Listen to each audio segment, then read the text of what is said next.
আমি ঝর্ণা, ঝর্ণার কিচেন। আজকে একটা রেসিপি করে দেখাবো। আজকে করবো আইসক্রিম, নারকেলের আইসক্রিম। কিভাবে বানাই দেখতে থাকুন, শুরু থেকে শেষ পর্যন্ত ভিডিওটা দেখতে থাকুন। চলুন দেখাই। এখানে নিয়েছি নারকেল, আর নারকেলটা একটু নরম দেখে নিতে হবে, নারকেলটা নরম আছে। আর আমি ছুরি দিয়ে কেটে আর খোসা, এখানে একটা খোসা থাকে সেগুলি ফেলে দিয়েছি। আর এখানে জলটা লাগবে, এটা মিক্সিতে বাটবো, জলটা ফেলে নিই, জলটা রেখে দিয়েছি। এটা নারকেলের জল। এখানে নিয়েছি কর্নফ্লাওয়ার 2 চামচা, এই চামচাতে 2 চামচা নিয়েছি, এটা লাগবে। এখানে 500 দুধ নিয়েছি, আর এখানে ক্রিম নিয়েছি। ক্রিম যতটা লাগবে দেবো। প্রথমে এটা এখানে চালু করে দেবো। এখানে অল্প করে সামান্য জল দিয়েছি। এখানে যে কোনো দুধ দিয়ে করতে পারে। এখানে দুধটা নিয়েছি, ঢেলে দেবো।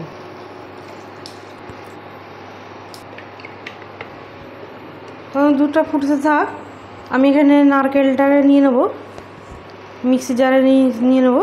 আমি এখানে 1 মালা আর হাফ মালা দিয়েছি নারকেল। আর নারকেলটা অবশ্যই নরম নিতে হবে, একটু খেতে বেশি ভালো লাগবে নরমটা।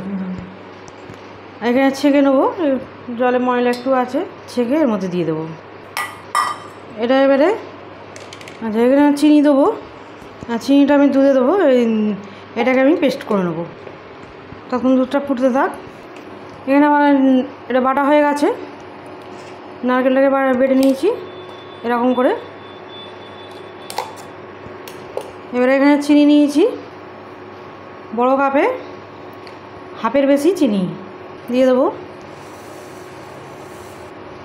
বড় কাপের হাফের বেশি চিনি নিলাম। এটা ভালো করে মিশিয়ে নেব।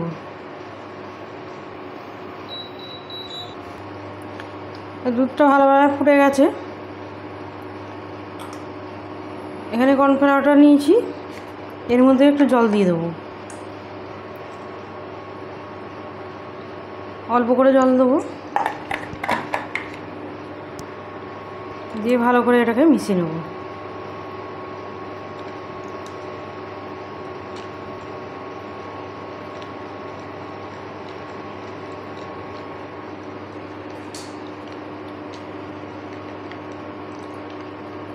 এটা আমার ভালো করে মেশানো হয়ে গেছে, দুধটা ফুটছে। এবারে অল্প অল্প করে ঢালবো আর মেশাতে থাকবো।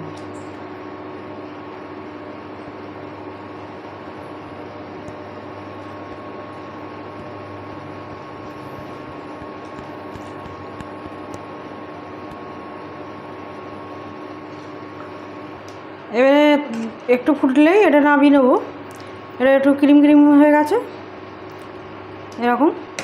আর একটু ফুটবে, এটা বেশিক্ষণ ফোটানো যাবে না, না তলায় লেগে যাবে। এটা এরকম ক্রিম ক্রিম হয়ে যাবে, তারপর নামিয়ে নেবো। এটা আমার হয়ে গেছে, এটা বন্ধ করে দেবো। এরকম হয়েছে। এটা একটু ঠান্ডা করতে হবে, এটা পাশে নামিয়ে রাখলাম। এবারে এখানে একটা রেডি করে নেবো। এখানে ক্রিমটা নিয়ে নেবো। এখানে হাফ নিয়ে নেবো ক্রিমটা। এখানে ক্রিমটা হাফ নিয়ে নিয়েছি। এবারে এটা দিয়ে ভালো করে ফেটে নেবো।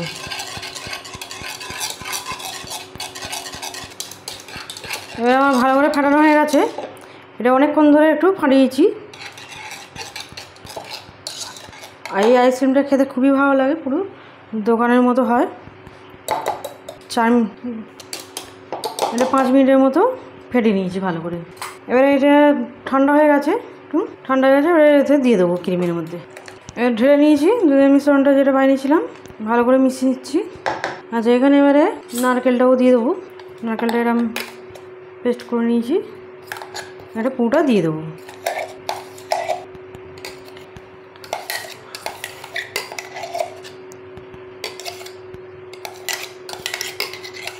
নারকেলটা দিয়ে দিয়েছি।